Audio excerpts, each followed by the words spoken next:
Hi. Hello. Hi. Hello. It's good to hear us again, isn't it? Because today is a very special episode of the I Don't Like That podcast with everyone's favorite Glinda, Toss Toss, Miss Taya Valkyrie, and everyone's favorite Alpha Bobby Greenberry. and we can also say Alpha Bobby. Alpha Bobby. Alpha Bobby. Yes, this is part one of a two-parter.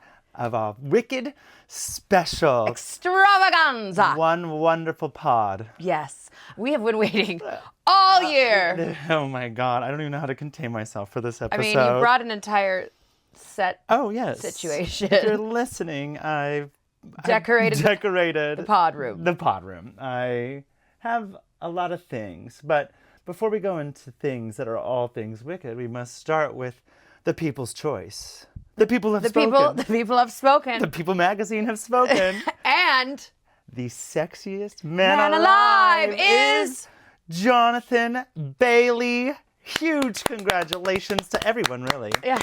This Congratulations. is our first out gay sexiest man alive. This is, and also I just feel like everybody is on the same page as, yes, they got it right this year. Yes.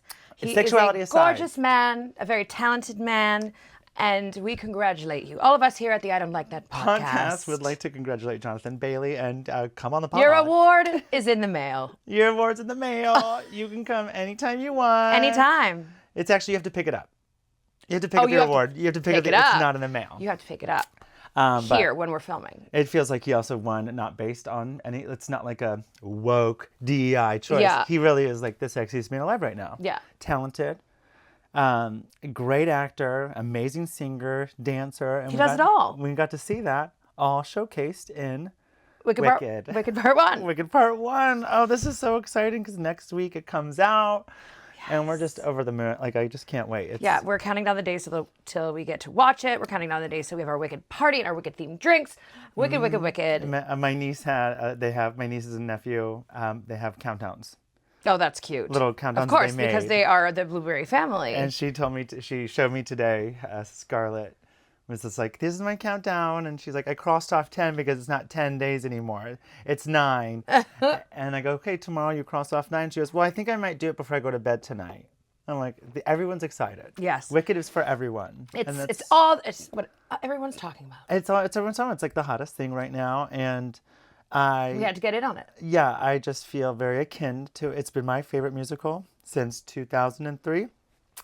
And I have an affinity for Wicked, because I'm also from Kansas. Yes. So it's just kind of... and we have a new pin to tap. We have a new pin to tap. Tappity tap. I want to wear my ruby reds, but I'll wear those next week. Oh, yes. Because next week will be a spoiler-filled part 2. This one is... You better have seen the movie at this point. Come on. You have had enough time, and we're also going to cover other things within the Wicked universe. Yes. But yeah, next week is going to be part 2, and it's going to be filled with spoilers, and you have all weekend... to go watch it. And we'll warn you again, like, if you hadn't seen it, just don't watch it. Yeah. But, right now, if you've seen part 1, go ahead and keep listening. Keep listening, because this is going to be fun. Because we're going to go through the past, but I just wanted to talk about my merch. Yes, tell us about the merch. This is a popcorn bucket from last year, but anything that says Wicked, I buy it. So Wicked Hostess cupcakes. I saw these at his house yesterday, and I go, what is that? Green and pink, of course. I feel like we need to have one later.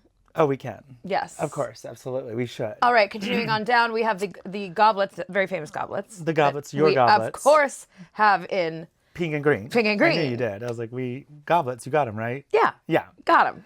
Gotta have them. Gotta have them. Going down to our Dunkin' Donuts Munchkin tin is super cute.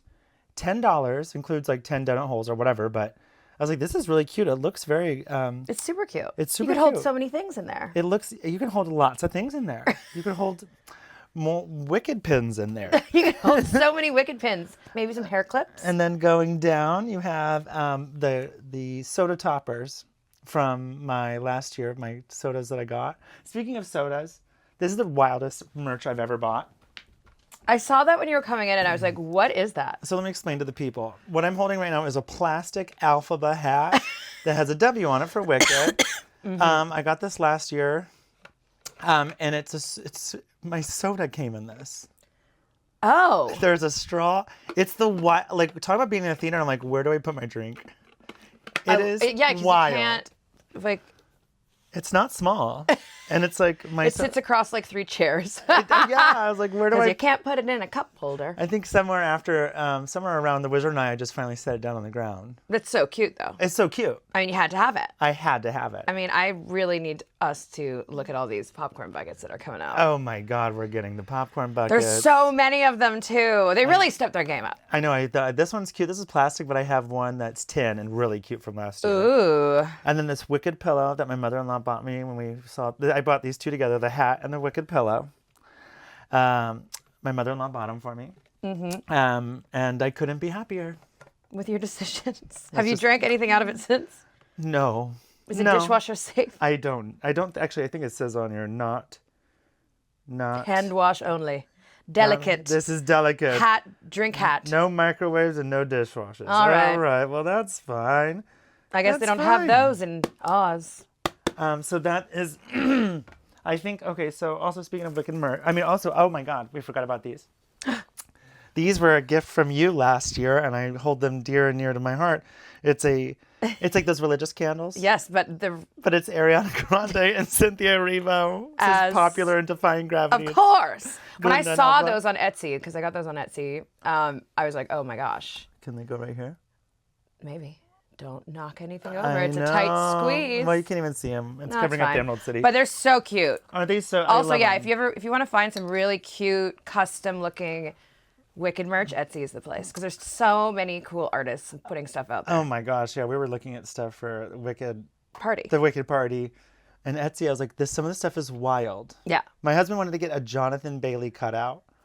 Oh my but God. The Wicked one, it comes with a horse, like his horse with it, and he's like, the horse is big. This is so stupid. We could bring the RuPaul cutout that I have, and oh my God, why? Well, she loves the Wizard of Oz. She loves the Wizard of Oz. We could put a pink dress on her, dress her up. I think so. Also, I have something for you that I think one of your Labubus needs. Oh, and it's a pink Gucci Glinda Aww. outfit. You know they love an outfit. They love an outfit, and they'll never turn a Gucci away. 'Tis the season. I think it's actually Glinda.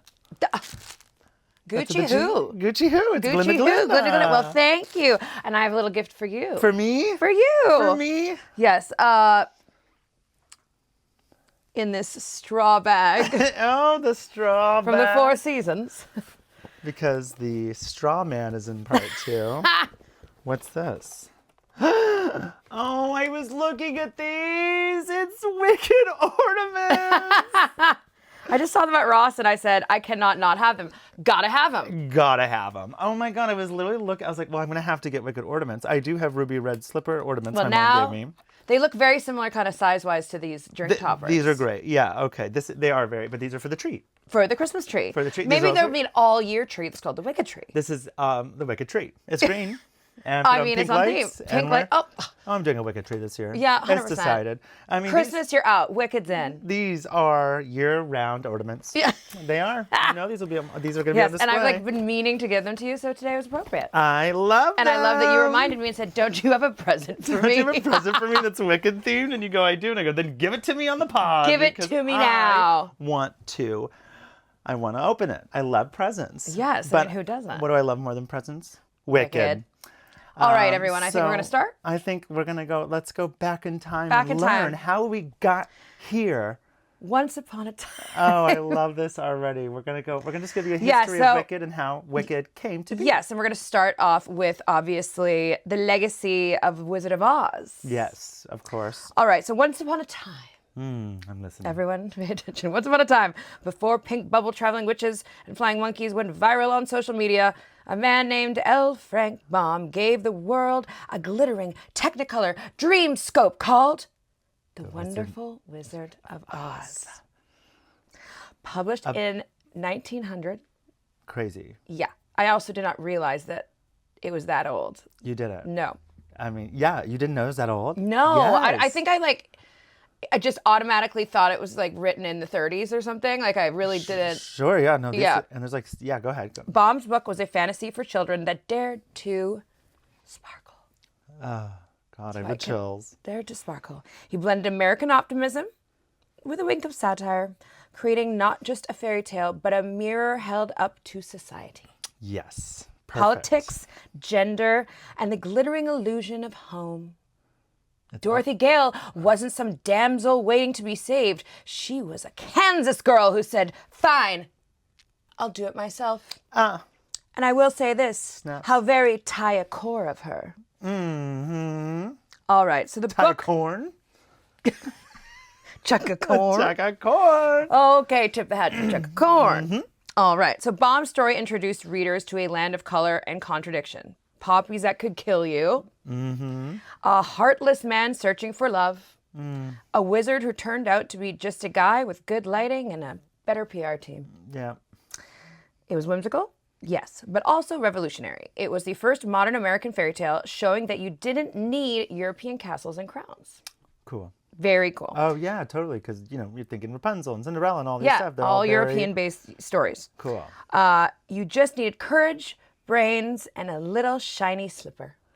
This is, because that's also like those other ones are very European, and this is American. Like, American. Just the Americana fairy tales. Cool. Baum went on to write 13 more Oz books, Wow. creating a sprawling universe, and that is why we are talking about the Wicked Wizard of Oz universe today, long before Marvel, Disney, all those kinds of concepts. Yes. The Emerald City was basically the MCU of the 1910s. She did it first. Cool. Yeah. She was the first. Do you know who also, it's just like people don't know this, but Thomas Edison, inventor of the light bulb, Yes. directed some Wizard of Oz films. Yes, you did tell me that. Yes, he directed. We got to try to find that. I think they're probably on YouTube. I was actually going to think they are. say the one place they'd probably be would be YouTube. They're very and it's just like, it's very old. It's like, the sound did not exist yet. Maybe music, but they didn't have. Oh, yeah. It wasn't We a got to go talk- on a deep dive. It wasn't a talkie. So there are Wizard of Oz movies that were directed by Thomas Edison. He said, light bulb, That's okay, but now let's try and direct a feature film. Isn't that crazy? I'm going to make a moving picture. Yep, I'm moving the talkie. Well, not a talkie. Didn't exist yet. A silent.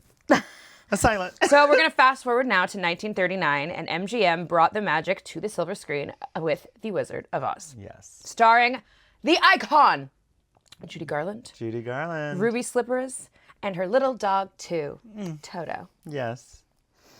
The film became an instant cultural monument. One of the first major films in Technicolor, a cinematic breakthrough that turned Kansas sepia into a rainbow fever dream.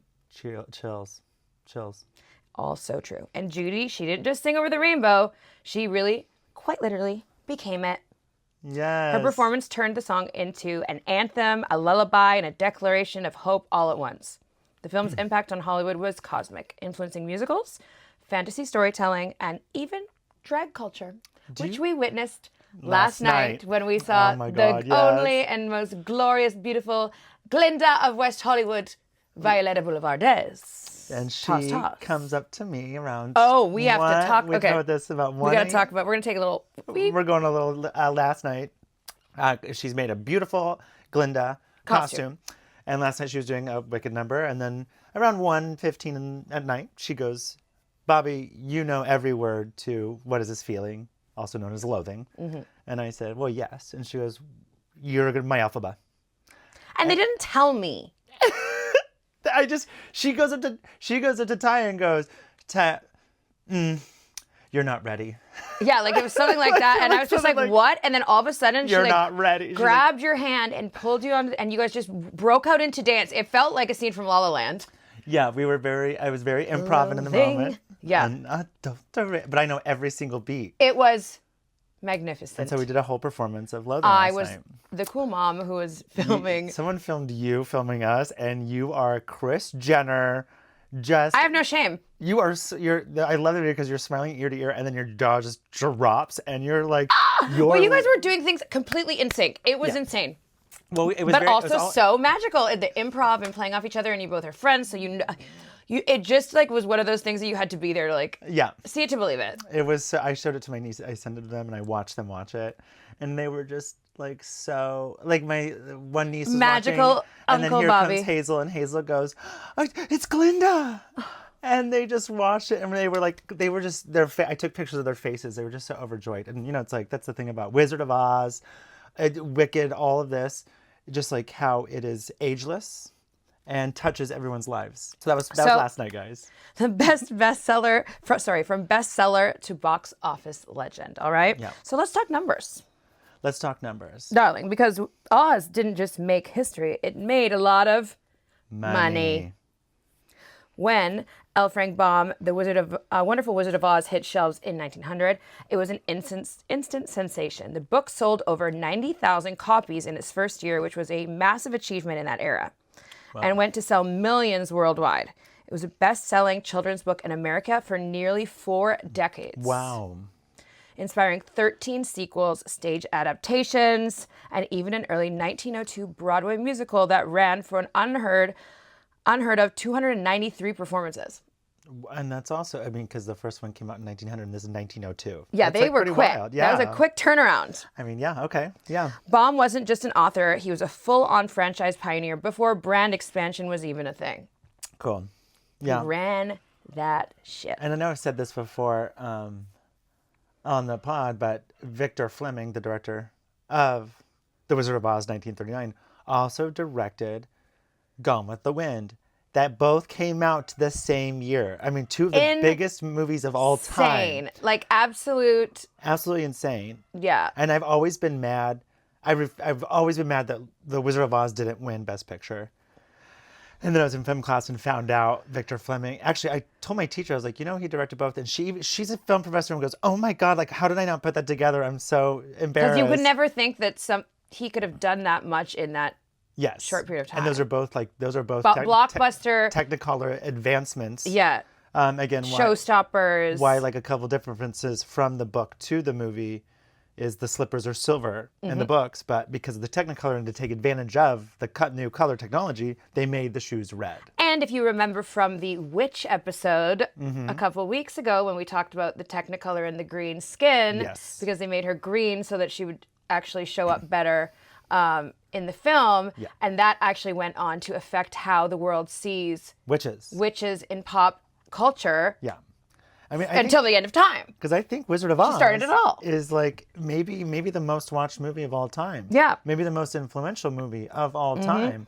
I was just thinking maybe Somewhere Over the Rainbow could possibly be the most covered song of all time. Oh my gosh. Can you think of another one? To a version of it with my dad at my wedding. My heart. My heart. We're back. All right. Okay. So then came the 1939 MGM film. Yes. Which at first wasn't an overnight box office smash. It cost about $2.8 million to produce, one of the most expensive movies of its time. Yes. And grossed around $3 million in its initial theatrical run. It was also panned by critics, I think. I don't think it was critically acclaimed. No. But the audience loved it. But when MGM re-released it in 1949 and then television entered the chat in the 50s. New life. Cool. See. The Wizard of Oz became a cultural juggernaut that we know and love today. By the 1960s, the film's annual TV airing on CBS were appointment viewing, watched by tens of millions of households each year. Adjusted for inflation, it has now earned over, drumroll, $1.3 billion worldwide. Wow. And the Library of Congress named it the most watched film in movie history. I knew it. You always got to jump on my information before I say it, But Bobby. I knew it. Well, if there's anything I know about, it's this. It's this. So it went on to win 2 Academy Awards, the Best Original Song, Somewhere Over the Rainbow, and the Best Original Score, and was nominated for Best Picture, losing to Gone with the Wind. It just hurts. But securing its place as the spiritual winner of Hearts Everywhere. Yes. Because everyone loved it so much, and now with the information that we have about the director doing both, see what they did there. Yeah, he did win. He won for Gone with the Wind, and Gone with the Wind won. And I'm sure, it's a sweeping epic. So in 1989, it was among the first films added to the U.S. National Film Registry, forever enshrined as a piece of American cinematic treasure. Yeah, cool. I mean, it's just like, it's the ultimate story. Yeah. It has it all. And even now, The Wizard of Oz ranks on nearly every greatest films of all time list. Yep. From the AFI's Top 100 at number 10 to Rotten Tomatoes' Top 10 classic films. It's not nostalgic.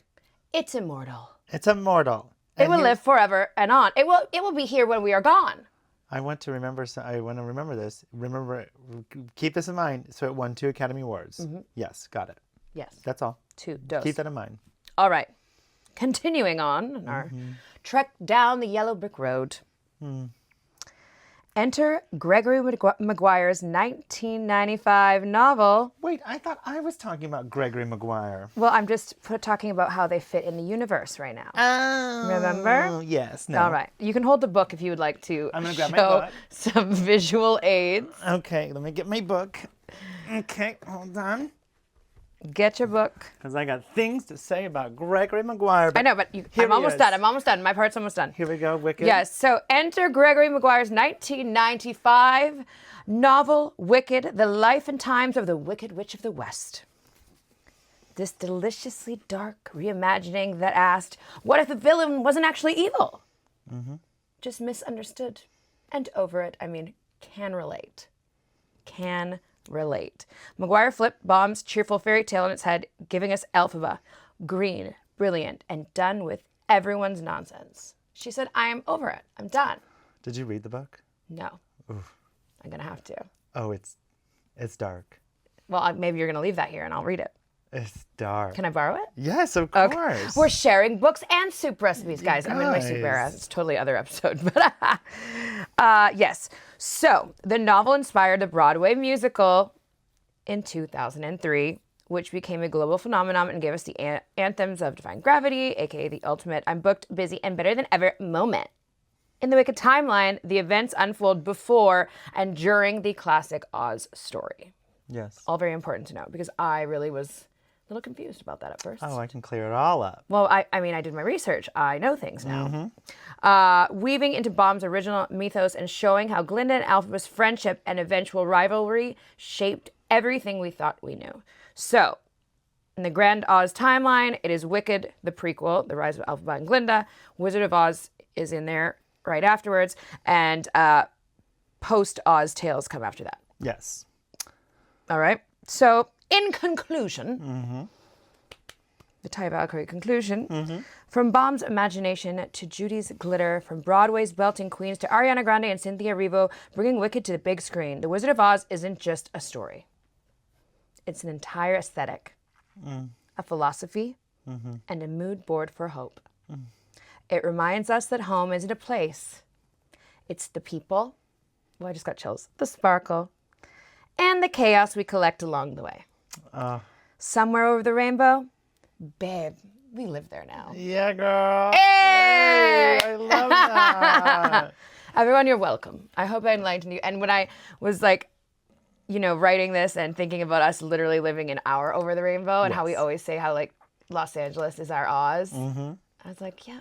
It literally That's is. Because I've told this story before, but my experience of like the first time driving down Santa Monica Boulevard and seeing the rainbow flags. Yeah. And I was not out yet, and just being like, it was just like something came over me. Like We very live emotional in moment. our Like, own Oz. I literally went over the rainbow, and I'm not. That's my difference between Dorothy and I. Is I'm not going back. I'm not going back to Kansas. Yeah. You can't make me. He doesn't want to shovel that cattle. I ain't gonna shove that cow, get that corn. Not me. Howdy, sir. No. Hell no. Hell no. Well, now, Bobby, my part is over. Okay. So I would like you to now tell us the story So I'm going to tell. I'm gonna like. of Wicked. Yeah, I'm gonna like kind of really about Wicked. We're gonna leave All right. where how. So Wicked now came we've set it about. up. The book, and that's where we're gonna start with the book. That Little came out. history lesson from me and some more information from Bobby Greenberry. Yes. Hello. Well, so we're gonna start with the book, and Also, I can't believe we didn't say anything about our shirts that you got us. oh, we have shirts. If Yes. you're listening, well, I've got this Elphaba. And I'm Glinda. That's And we right. look really cute because pink goes good with green. Okay, continue. And we both have pens pens on, but of I each have other. the Glinda pen because I'm a fan of Glinda. And I have Elphaba. Yes, because you don't wear your own pen. That'd be weird. It's insane. But wearing your own face on your shirt, That's fine. I mean, I've done that a lot. That's fine. Okay, so I'm just gonna go over the inception of the book, like you said, Gregory Maguire, Yes. who was really a children's author since the 70s, and Wicked, The Life and Times of the Wicked Witch of the West, is his first novel. Wow. He really said, I'm He giving really it my all. went out on it. However, there is a difference between the book and what has become the stage musical. This book is actually dark. very dark. Alphaba had sharp teeth. She bit off a midwife's finger. Just a couple little details. I won't go over into things, but it's also a very adult, explicit things happen. It's not the musical that we all know and love. But it's a lot of politics. The wizard is a lot more authoritarian. The Emerald City isn't actually emerald. But there's a law that everyone has to wear green glasses so it looks emerald. Got it. Stuff like that. Okay. So he really took, and this is also Wicked is such an iconic book because now think of all these things that we watch where they're reimagining and retelling through the villain's eyes. Cruella. Origin stories. Cruella, Maleficent. We're getting fed these things, but Who's going to write about Ty Valkyrie's origin story? Maybe you are. Maybe. Yes, maybe she was a bully little girl. Yeah. But she said she'd had enough. But the things that really the book and the musical do mirror each other is what makes you wicked. How do you become wicked or perceived as wicked? Are you born wicked, or are you? Or is it your environment? Or are you made wicked? So that's really the heart of that is where things. Also, Glinda is not as much of a part of the story as But it is really. It's very about Alphaba. It's really about Alphaba and how different she is. Also, a little difference. Nessa Rose isn't born in a wheelchair. She is born without arms. There's just little things, but I'm glad they updated it for the musical. Yes. Okay. So Wicked, the book. Also just saying, Son of a Witch, The Lion Among Men, and Out of Oz are sequels that came out of this after the book. After the book. Wicked, from the year 1995 to before the musical comes out, sold 500,000 copies. Copies of the book. So it was popular, but it wasn't. It was popular. It was popular, but it wasn't huge. Then here comes Stephen Schwartz, who is, I don't even know, a Broadway icon. He is a lyricist and musician, songwriter, composer, who wrote Godspell. Oh, amazing. Pippin, The Hunchback of Notre Dame. By age 26 in the 70s, he already had 3 smash Broadway hits. Incredible. He's a prodigy. He's a prodigy. Prodigy of the musical. So while he was on vacation is the first time he had caught wind of Wicked, the book. And he was inspired to write a musical. So he was like, oh, what are you reading? And so he I don't even know if he read the book. I think he just heard the idea and then went with it kind of situation. So in 2003, actually, I'm sorry, Stephen Schwartz, by the way, also has 3 Oscar wins, 9 nominations. He wrote and won for Pocahontas. Crazy. The score and Colors of the Wind. That's 2 Oscars. And he won for Prince of Egypt. Love. Other nominations, 3 for Enchanted. Also, Stephen Schwartz, fun fact, has lost 6 Tonys. He's never won. He's never won? No. Oh my gosh. I'm going to get mad. You're going to get mad here in a second, just to warn you.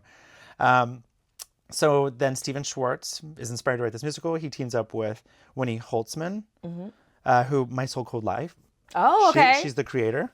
Amazing. And together they produce and come up with Wicked. And Wicked premieres October of 2003. Yes. So Halloween season. Duh. Starring the iconic Idina Menzel and Kristen Chenoweth. Yes. Joel Grey as the wizard as well. Also, I don't know if you know this, but it was a little panned by critics. But I think I knew that because I've watched a lot of little docs and people are putting together little videos about the history of the musical and things like that. And people say they really struggled to fill that theater at first. Yeah, and then it of course became iconic. So Wicked becomes a smash hit. So Wicked premieres, and yeah, it just keeps it like a snowball. Yeah. just grows and grows and grows and becomes the most popular musical on Broadway. And it's still there. In 2017, so Lion King is the most, what do you call it, financial, biggest success in Broadway history, followed by The Phantom of the Opera until 2017 when Wicked surpassed Phantom of the Opera. So the musical garnered 10 Tony nominations, including Best Musical, 2 Best Actress noms for both of the leads, costume design, scenic, score, book. And in case people don't know what book is, that's all the written. Everything that's spoken. Yes. Nothing that's sung. Choreography, lighting, and literally everything. They said orchestra. we like it all. They like it all. Give it to them. Give it to everyone. And Idina Menzel won. This is when she won her Tony for playing Elphaba. Amazing. Also, I don't know if you must know this. We didn't bring it up yet, but in case anybody doesn't know, if you live under a rock, the name Elphaba comes from L. Frank Baum's name. Oh, I didn't know that. That it's Elphaba. That's how the name came Because, about. I've always, Because she was nameless. She was nameless before the Wicked book. Yeah. Got it. It also won costume design and scenic design. Okay. It lost Best Musical to Avenue Q, which is wild. And this is considered every list of the biggest Tony upsets in history. I was going to say, huge upset. Wicked is always in every list, if not the number one. Wow. Yeah, absolutely bananas. Well, she's having her moment now, so. She's fine. Yeah. Because Avenue Q is closed and open and closed and open. Wicked is still playing at the Gershwin Theater where it premiered. Still to this day. We just saw it last November. And just, my God, it just still holds so much. I want to talk about some of the greatest Elphabas of all time: Shoshana Bean, Eden Espinosa, Anna Gasteyer, Carrie Ellis, and I think it's very noteworthy from the movie coming out last year, March 2025. Lucina Kebede is our first Elphaba of Black Elphaba. Wow. Yeah, there have been 2 others who have played or were understudies, but this is our first as their lead. As the lead, not as an understudy. Fantastic. So the movie has changed things. After the musical comes out by 2005, the Wicked book has spent 26 weeks on the New York bestseller list. So this is after the musical has come out on Broadway. After the musical came out, now the book has garnered is more going light, and then 26 weeks snowballing again on the bestseller list. Really crazy. It just shows you can release something and then life. People might not catch on to it. Maybe you were before your time. Yeah, before your time. It's really wild. So now the musical is a huge hit, and it's been playing for all these years. And baby, we've been pining for this movie. Yes. People have been waiting, and there's been announcements. I think, oh God, it's totally worth noting. Okay. Mark Platt, also one of the producers of the movie and the musical. Universal got the rights to the movie back in 1998, and Stephen Schwartz had to go and beg, and I guess it was his passionate plea of his beg that got Stephen Schwartz to release the play rights to him. So who went?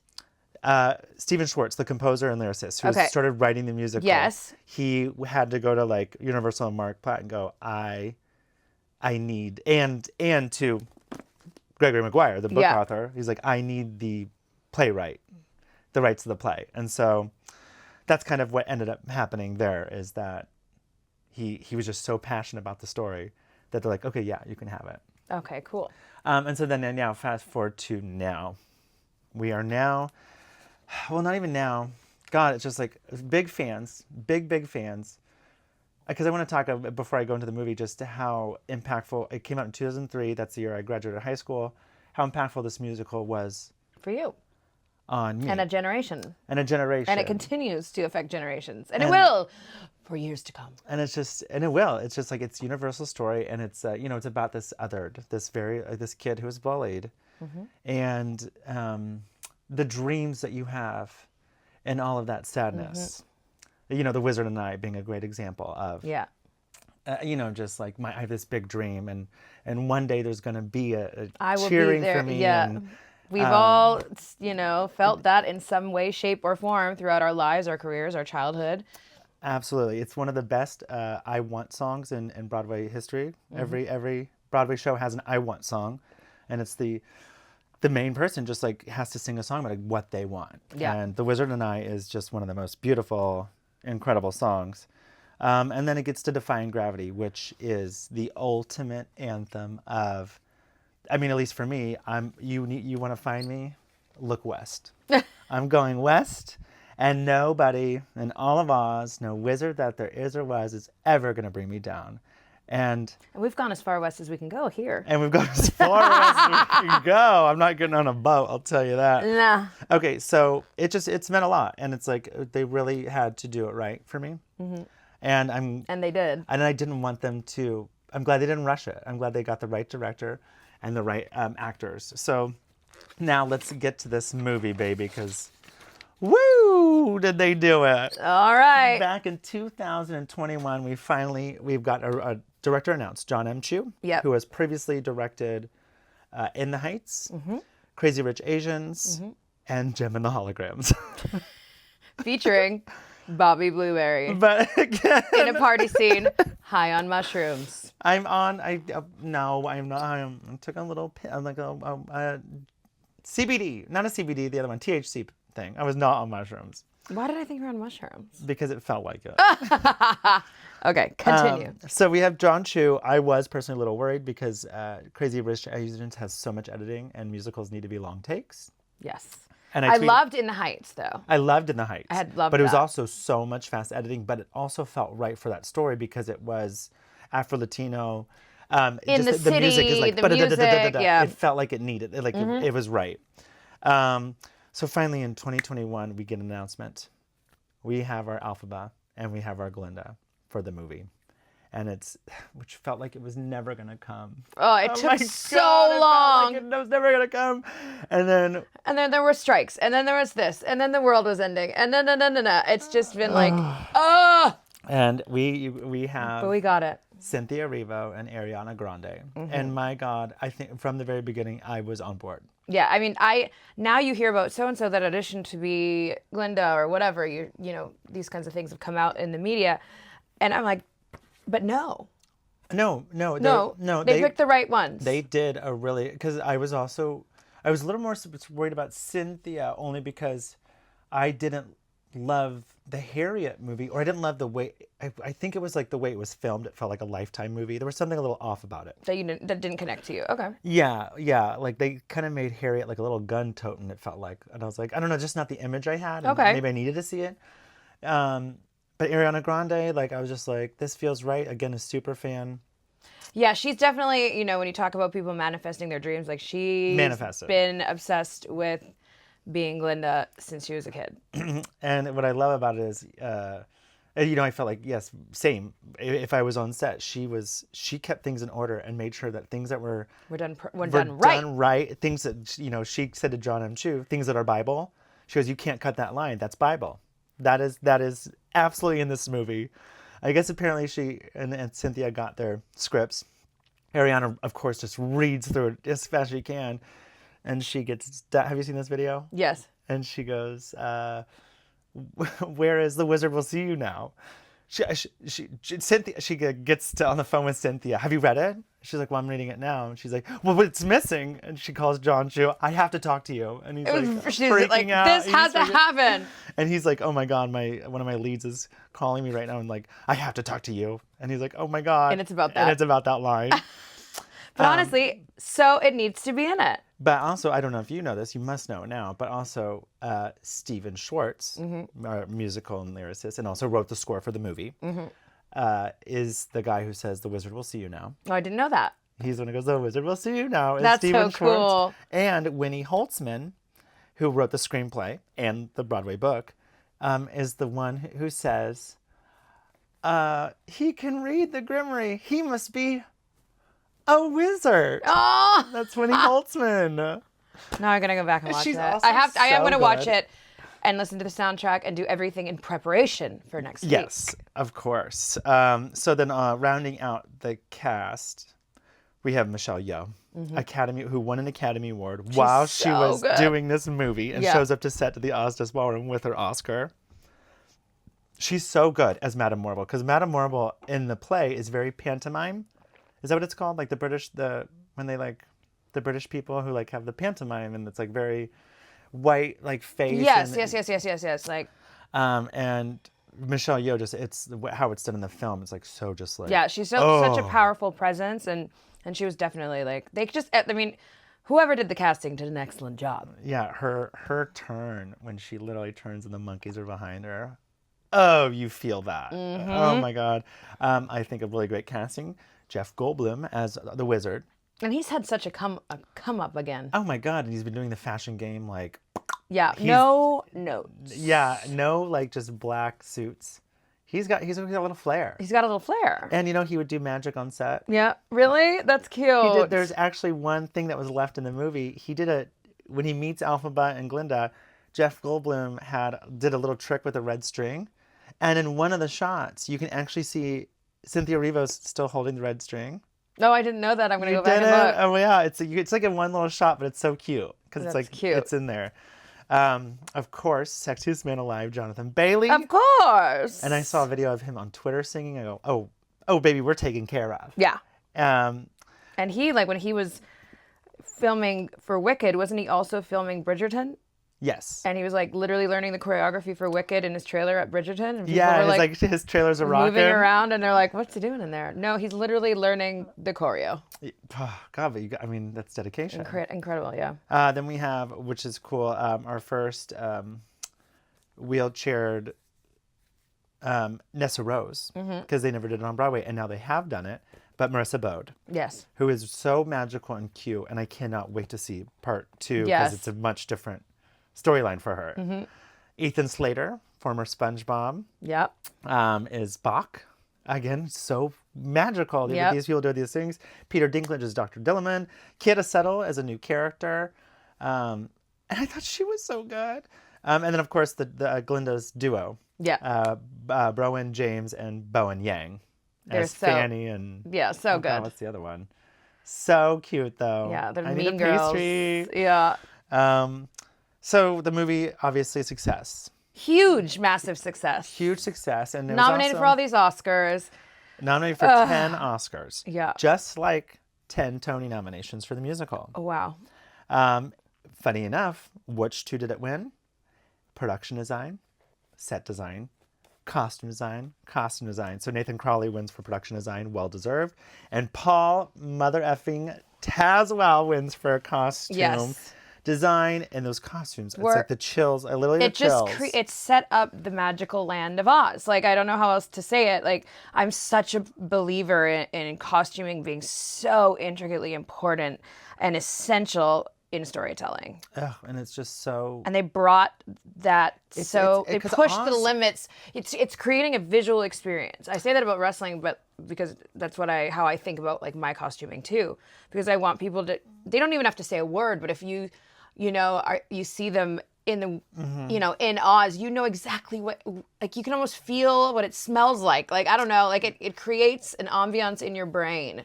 You're brought into the world. You're making me think of the number One Short Day, where the girls go to the Emerald City. Yes, that. And John Chu, he chose to do the camera at eye level. So the camera's never going up and down and showing. It's literally like you're walking through the Emerald City. And when you look back on a lot of musicals that have been made into movies, there is a lot of those like town scenes where the cameras are above. Yes. Because they're showing a dance routine and some, to get the bigger picture. But I feel like it also just feels more elevated to be down with everyone. It doesn't feel like cheesy musical filming. Does that make sense? No, and because he does it in other numbers. Yes, but like in the city, in the city, there is something about. I remember watching it for the first time, and I was emotional. Just what I now know is that we were walking with them. Yeah. But I remember being part of the world. Being part of the world. And I remember like watching it and being so overwhelmed, like, oh my God, I feel like I'm in Oz again. And I thought it's almost like I thought I would never do this again. Not after The Wizard of Oz. And we get to do it. and the way that it was also just like the Wizard of Oz, how you have to make the Ozians different, and so they were very kind of forward for the 30s, like the clothes they wore. And I think Oz is there's something that men wear in the Wizard of Oz that they consider to maybe be the first graphic T-shirt ever made. Oh, cool. So yeah, cool, huh? Very wool. I think it's just a shirt that's like Oz or something, and it's like the guys, I think they're doing the Tin Man, they're like shining him up. Yes. And it's considered possibly the first graphic recorded. tee. Yeah. That I just felt like the way that they portrayed Oz here was, it was again very future, and again what the Wizard of Oz, what Oz, the land has always been, for everybody, and queer in every way, not just gay and the nails and all. It was for everyone, and everyone was different. Everyone was the same. Yeah. Yes. So just that number.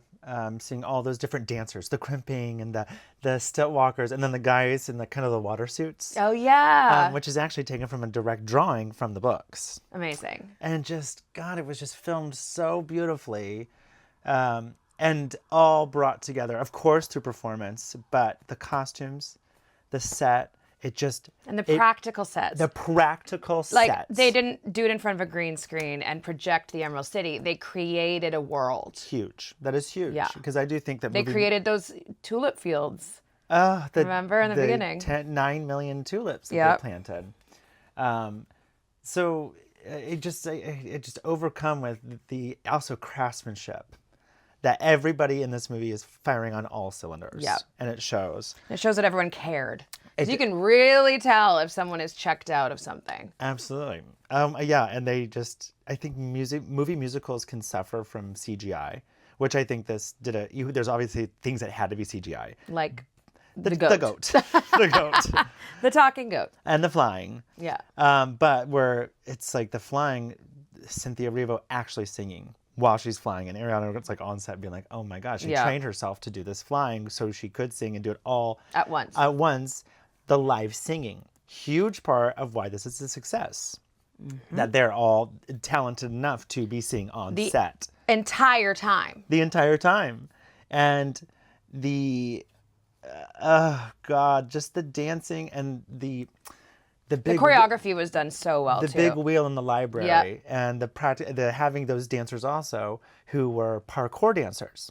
They're literally And it's weaving in and out of the wheel and stuff. Like, I can't, shot, the shot where the guy goes up and the one slides down and it's real. That feels fake, but it's real, so you feel it. The shot also where the guy jumps towards camera, jumps over the camera, then runs and jumps through Jonathan Bailey's legs, is all one shot, and it's real. And John Chu was like, I can't believe I got that. I can't believe I got that on camera. Because it feels magical. My husband always gets emotional after Dancing Through Life, because I think it is an overwhelming craftsmanship of wow, I can't believe this exists, that someone made this art. Yeah. And that's what this movie is, art. Why art is so important, everyone. And I do want to talk just about also our two leads' performances. I think Cynthia Erivo brought something to this role that has never been done with this role before, that couldn't be done by anything else. And what she did in part one, like, I believe this innocence. I believe this girl who had, the whole world was scared against her, but the whole world in front of her. And of course, Ariana Grande coming in and proving why she deserved the part. Yeah. She knocked it out of the park. Her. She became her, and the comedic. She's funny. She's funny. And it's funny. It's it's on Broadway. It's like that's such a big fun role to play. And how can you do that? But she it was every ounce of her being was like the dancing in the hallway to Popular too. Like, oh my God, when the whole hallway goes pink. I loved it. And she kicks her leg up and just la la, and that's all one shot in that hallway. And you can tell it's just so good. And I just also I love The Wizard and I. I know I was watching the movie and I'm like trying not to watch it critical, right? Yeah.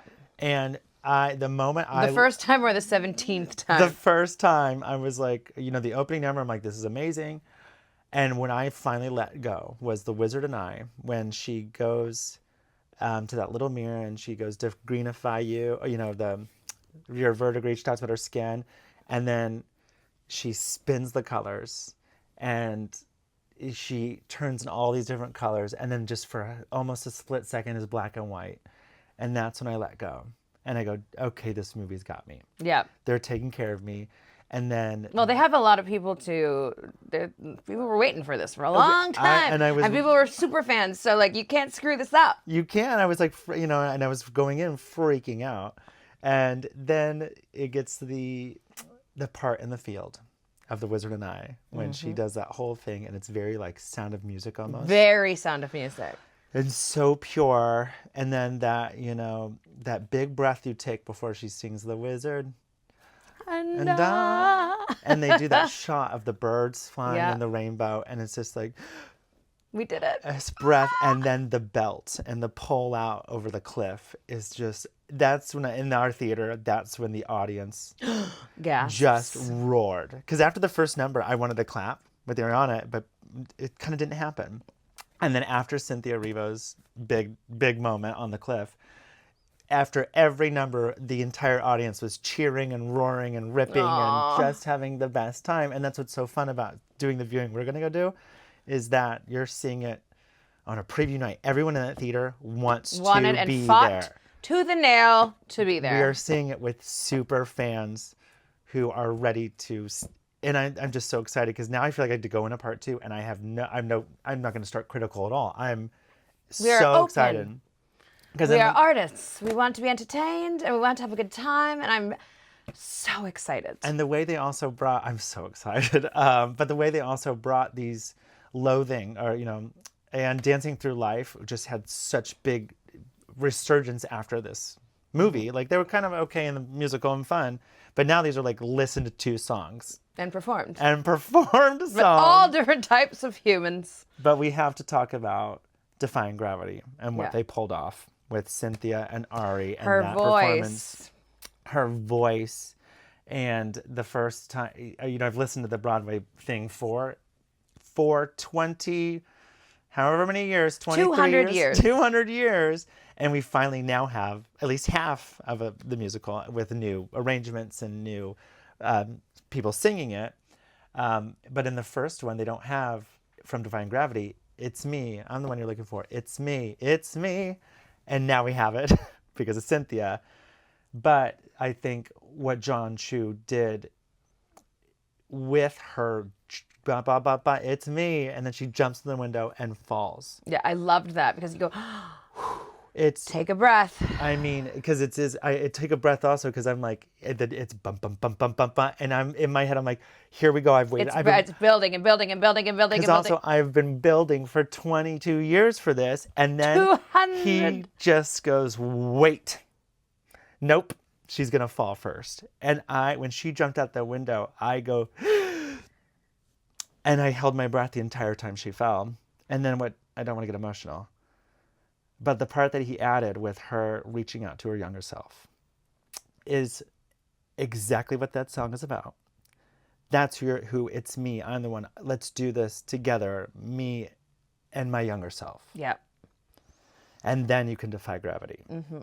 That's what we always say about speaking to our younger selves. It's just like, and the reach out to, she literally reaches out to herself. And it is like this, there isn't, in the performances, also from the little girl and from Cynthia, there isn't sadness. It's understanding. Yes. Or, and the way, and then all of a sudden here we go, boom, and flies up and then gives us this just freaking crazy rendition of the song. And then again, when the way he put breaths in there when all the lights go out.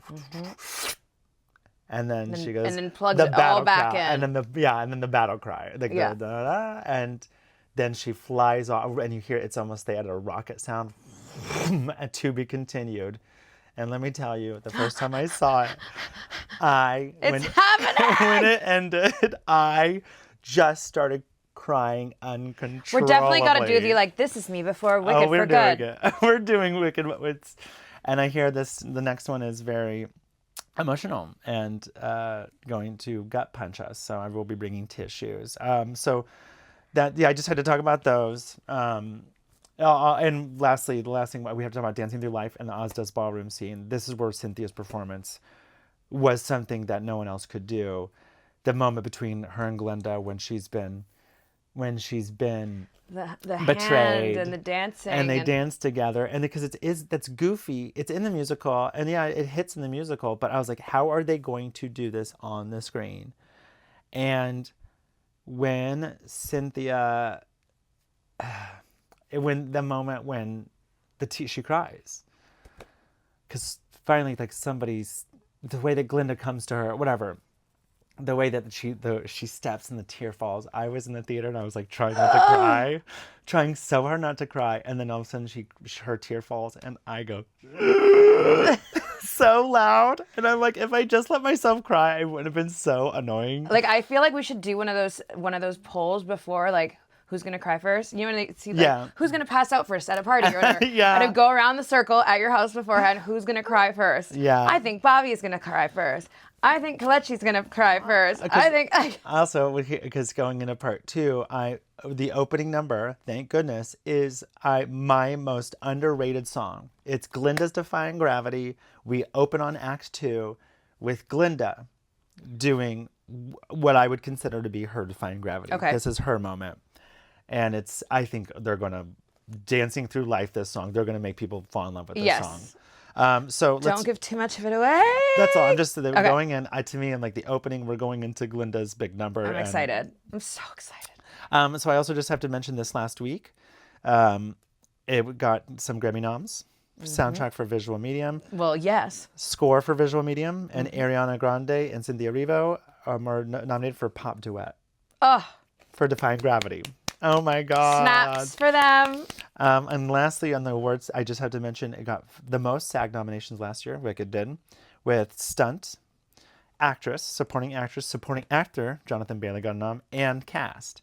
Also, this making Jonathan Bailey the most nominated actor last year because he got nominated for Supporting Actor, Cast for Wicked, and then a Cast for Bridgerton. Amazing. And he wasn't there. And now, I was he there, had and just he won there. From the Voice of the People. And now he's the voice of the people, the sexiest man alive. So I'm very excited. I just wanted to do questions for you. Okay. Do you have a favorite song from part 1? Loathing for me is always, and I just love. I mean, it's hard because I like Popular, I like Loathing, I like Defying Gravity, The Wizard and I. It's like you can't pick one. I can't. I'm like, I just named 4 right off the top. Like, she doesn't ask me because I'm like, no one wants the Wicked. I mean, there's just so many, like, and it's so, like, I'll listen to it while I'm getting ready or doing my makeup and stuff, and you can sing to every song, and I'm like, it's just fun. The music is fun, and it's beautiful, and they perform it so well, and I just know that part 2 is going to bring that same voice, and it's just, they will do it properly, and they're going to tie this all up in a beautiful pink and green bow for us. I don't think we're ready. No. And there's something, I mean, just 20, however many years later, so I was listening to it in my car, and I put something together. I told you this last night, but I had to say it for the pod. But in the opening number, and No One Mourns the Wicked, they say, when she's being born, I see a nose, I see a curl, it's a healthy little girl. And then, and I'm not that girl, she says, I'm not meant for the rose or the pearl. I'm not that girl. So mirroring the first number, writing. Nose, curl, rose, pearl. I was like, how did I not see this? I mean, I feel like when there's, those memes and they're like, I was this many years old when I figured out that it's like, I was this many years old when I realized that there's some genius writing here, and I've never heard anybody ever mention that before. Well, you heard it here first. This might be I Don't Like That podcast. Social media clip. But yeah, I mean, what is my favorite? I can't. You can't. I can't. The whole thing, the whole soundtrack. Yeah, the whole soundtrack, and we're just a mere week away from having a whole second half of the soundtrack, including 2 new songs. Yep. No Place Like Home and Girl in the Bubble. Also, the soundtrack is going to have the Wicked Witch of the East song that is not on the Broadway recording. So it's a new song. So it's song. actually 3 new songs, but I mean, it's not. It's in the play, but it just wasn't on the recording, and I'm like, why is that not on the recording? Well, I can't wait. I can't wait. And it's just... Yeah, so when this episode comes out, we will have seen it. We will have seen... We are seeing it Monday. This comes out Tuesday. We will be... then doing a recording for the following week when we Yes. talk about it all. We will talk about it all. And it'll also be like fresh. It'll be fresh. In We everyone's talked about mind. having it come out on Friday, but we decided to give people the weekend. Yeah. We don't want to spoil it for everyone. Yeah, I feel like it'd be selfish. The true Being like, Wicked "Oh, we're-" fans will see it in on the weekend. Absolutely. And I think we're like, oh, let's have our finger on the pulse. And we're like, no, you know what? We're doing okay. We're doing It seems good. mean to come out with it on Friday. Yeah. Being like, haha, oh, we saw it 4 days ago. Actually, I'm supposed to see it on Thursday night as well. I have tickets for Thursday. And Oh my We have God. it's the AMC Pass, so David has tickets He's lined bought it up. He bought it up, so we will be seeing it multiple times because then I go to Paris and he's like, are you going to watch it in France? You got to see it in French. I was like, well, it's probably... Bonjour, bonjour. That's my thing in musicals. What's that going to... They might also just be subtitled. I don't know. I think it'll be subtitled because But it's singing. when I was a kid and watched like Disney musicals in French, they were completely in French. Like the songs were rewritten, but in French. And were these like older older Disney movies? Like when I would watch like Cinderella or So Sleeping Beauty, Beauty and the Beast, Little Mermaid, like the songs were rewritten in French. Oh, they were. Yeah. And Beauty and the Beast, I was thinking Cinderella makes sense because it's older. No, But Beauty and the Beast yeah. was when we were kids. But yeah, it's just happy Wicked week. And I Happy hope Wicked you month, learned happy Wicked week. something. And I think to close out the episode, We should have one. a little. Yes, these are strawberry. If Okay. that means anything. No, I don't care. I know, I okay, just wanted so- to match my outfit. So these you'll- are the Hostess Wicked Cupcakes. cupcakes, donuts. What are these considered? These are I don't cupcakes. I don't eat these normally. Hostess cupcakes. Oh, I'm I a sprinkles cupcake yeah. type of lady. So they're pink. Mine's chocolate. But with cream because frosting. it's on theme, We're gonna have a little snack. Hostess, send us. Yes. The mostest. We're gonna give you our honest reactions of these. Damn it. Sorry, I bet you guys love the sound of crinkling paper. Happy Wicked week, happy Wicked month. Happy Wicked season. Happy Wicked season, everyone. guys. Enjoy. Go to the movies. Enjoy the arts. Spread love, joy, and Bring your tissues. That's here's what to we- Wicked for Good Part 2. And you know what? Because I knew you, I have been changed For, for good. good. Uh-huh. Bye. My hostess and I.